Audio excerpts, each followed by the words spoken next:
राम राम भाइयों, नैन studio Haryana gold channel और मैं आपका भाई राजेश नैन।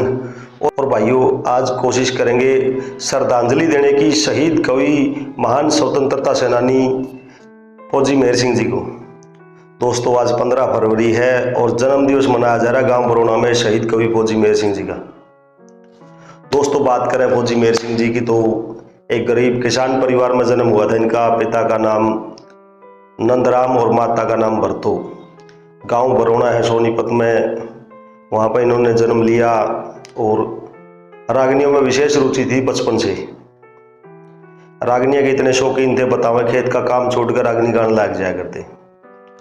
आसपास में नाम होया, पिताजी गाने के खिलाफ थे और घर पे गाने पे बहुत बंदिश थी, बहुत पाबंदी थी। और उस समय तो जाट समाज में बट्टा माना करते, गाने नहीं दिया करते।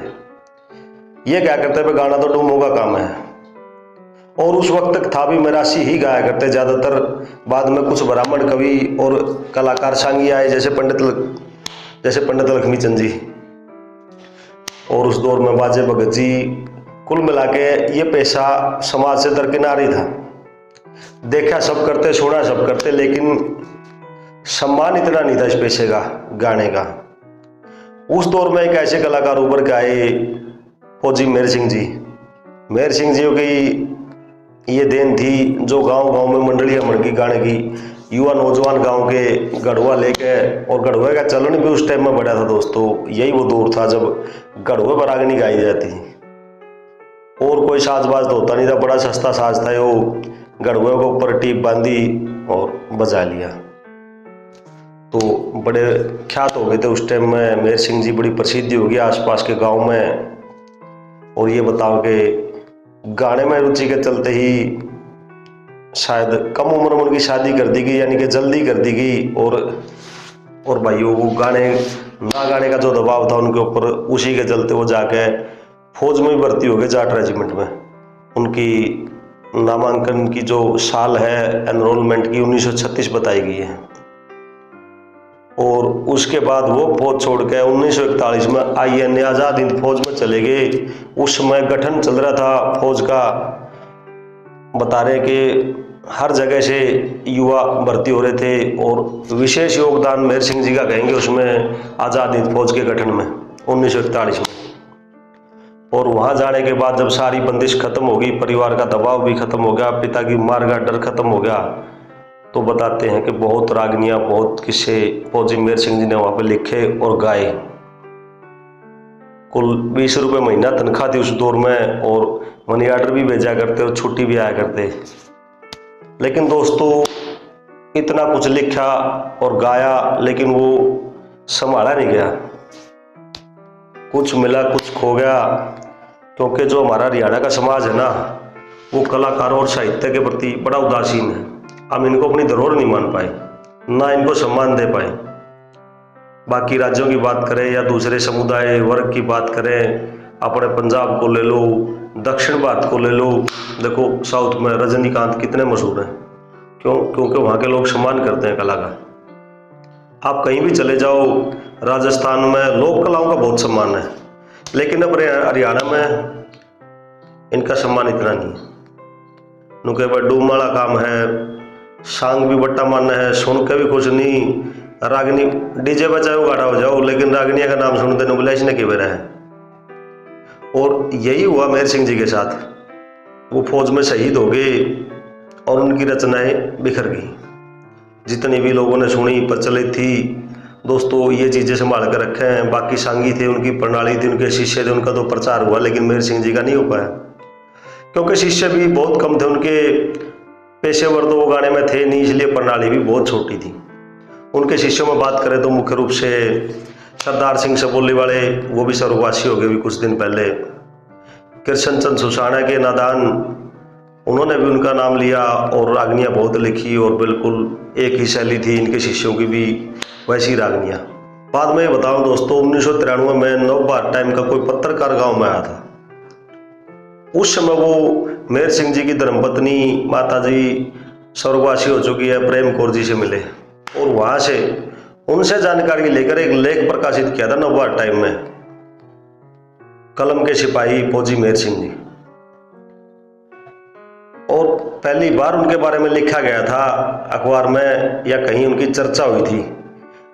उससे पहले बहुत लोगों ने गाया, रागनियाँ गाई जाती थी स्टेजों पे, मंचों पे, कैसेट कंपनी आ गई थी, रिकॉर्डिंगें बिक रही थी, लेकिन उनके परिवार की, उनकी पत्नी की किसी ने सुध नहीं ली। ये दस्तूर हरियाणा का यह दुर्भाग्य रहा। उनके नाम पर कमाई भी बहुतों ने करी, घर भी बहुतों के चले, कैसेट कंपनियों ने भी कमाई करी, लेकिन इतनी बड़ी धरोहर है जिसका नाम लेके गाया, जिसका नाम लेके प्रसिद्धि पाई, उनको पूछने वाला कोई नहीं था उस दौर में भी। उसके बाद बरौना गांव में कमेटी का गठन हुआ, गांव के बुजुर्ग सामने आए और जो सामाजिक कार्यकर्ता, उनका परिवार मिलकर मेहर सिंह स्मारक समिति बरौना का गठन हुआ।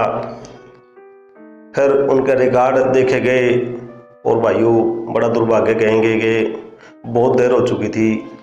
उस महान कवि, कलाकार, सिपाही, शहीद के बारे में बहुत कम रिकॉर्ड प्राप्त हुए, क्योंकि INA में दोस्तों 2000 से भी ज़्यादा हरियाणा के लोग भर्ती हुए थे आज़ाद हिंद फौज में, और बहुत कम लोग सम्मान पा पाए बाद में सरकार के द्वारा, बहुत कम लोगों को मिला। बाद में बरौना समिति ने बुला के मंचों पे जितने भी जहाँ भी संपर्क हुआ INA के सिपाहियों को बुलाया, सम्मानित किया, और उन्होंने भी मेहर सिंह जी के बारे में बताया और बहुत से किस्सों का, रागनियों का संकलन किया और एक पुस्तक प्रकाशित हुई मेहर सिंह जी की, और उसमें आपने बहुत सी रागनी बाद में और भी जोड़ी गई जो प्राप्त हुई। उनकी बहरे तबील मिली, उनकी गज़ल भी मिली। और दोस्तों उसके बाद बात करें तो यूनिवर्सिटी के शोधकर्ता है, PhD वाले छात्र, उन्होंने भी मेहर सिंह जी पर शोध किया, किताबें भी हैं। और फिर एक दुष्प्रचार भी चला भाइयों मेहर सिंह जी के बारे में कि ये रागनी भी मेहर सिंह की नहीं है, ये भी मेहर सिंह जी की भी नहीं है, और फलाना किस्सा भी नहीं है, और अब तो ये कहने वाले भी आगे कि वो तो कभी नहीं हुए। लेकिन जहाँ तक मेरी जानकारी है और मैंने भी वो पुस्तकें नेट पर सर्च करी, डाउनलोड करी, बहुत सी यूनिवर्सिटियों में बहुत से छात्रों की और लेखक हुए हैं, उन्होंने भी मेहर सिंह जी के बारे में लिखा है और कवियों के बारे में लिखा जिन्होंने हरियाणा के पूरे साहित्य के बारे में लिखा। कहीं भी उन तथा कथित महाशयजियों का जिक्र नहीं है उन किताबों में पुराने दौर में। ये बाद में पता नहीं कहाँ से लेके आए, कहाँ से इकट्ठे करे, फिर वो कुप्रचार चलाया। लेकिन दोस्तों मेहर सिंह जी की ख्याति ये है कि उनकी लिखी हुई रागनियों की टेक बहुत से कवियों ने दोबारा लेकर उसके ऊपर अपनी रागनी बनाई है। ऐसी ऐसी बहुत सी रागनी है जो मेहर सिंह जी की भी है और बाद में और कवियों ने भी वही टेक लेके लिखी है, यानी कि वो दो बार रागनी है। मेहर सिंह जी ने भी लिखी, लेकिन कली बदल के बाकी बड़े ही मशहूर पंडित जगन्नाथ जी, उनने भी लिखी, पंडित रामस्वरूप जी ने भी लिखी। ऐसी बहुत सी रागनी है जिनके बारे में फिर किसी अगली वीडियो में आपसे बात करेंगे। लेकिन दोस्तों आज के दौर में बात करें तो युवा साथी बहुत कम जागरूक हैं। आज बरौना गांव में प्रोग्राम है 15 फरवरी को, वहाँ भी रुझान बहुत बड़ा प्रोग्राम है, लेकिन सुनने वाले वहाँ भी बहुत कम पहुँचेंगे। तो दोस्तों ये वीडियो मेहर सिंह जी को समर्पित कोशिश करी थी, इनके बारे में कुछ पढ़ा जाए, जानकारी ली जाए और आपसे शेयर करें। तो जहाँ तक जानकारी हुई यही हुई कि एक महान आत्मा हमारे लिए अपने साहित्य संग्रह छोड़ के गई जिनसे हम बहुत कुछ सीख सकें। उनकी कविताओं में गांव देहात का वर्णन भी है, किसान का वर्णन भी है, प्रेमी प्रेमिका का वर्णन भी है, समाज की कुरीतियों का वर्णन भी मिलेगा, अपने अध्यात्म भी मिलेगा, ब्रह्म ज्ञान भी मिलेगा। सारे विषय अपनी रागनियों में लिए हैं। और सबसे बड़ी बात उनकी ये रही भाइयों कि उन्होंने अपने जीवन पर खुद पे जो रागनी लिखी वो बहुत अच्छी लिखी, वो बहुत बेजोड़ लिखी, और अपना और अपनी पत्नी का जो मरम था, दर्द था, वो बिल्कुल रागनियों में जो का त्यों लिखा। और वो रागनी इतनी प्रसिद्ध हुई, करके गाल तड़पती छोड़ी जान क्यों ना काट ले गया, वो परदेसी गैल मेरे भी बांध क्यों ना आट ले गया। बाद के बहुत से कवियों ने उनको स्वेच्छा से गुरु धारण किया और उनकी प्रणाली को आगे बढ़ा रहे हैं। आज भी बहुत अच्छे कलाकार कवि हैं जो मेहर सिंह जी के वो अपना गुरु मान के लिखते हैं। तो दोस्तों हमें भी प्रेरणा लेनी चाहिए ऐसी बातों से, ऐसे कवियों से, हमें उनको सम्मान देना चाहिए। ये हमारी धरोहर जो हमारे महापुरुष हैं। तो दोस्तों इसी प्रकार संस्कृति की सेवा करते रहो, जुड़े रहो। जय हिंद दोस्तों।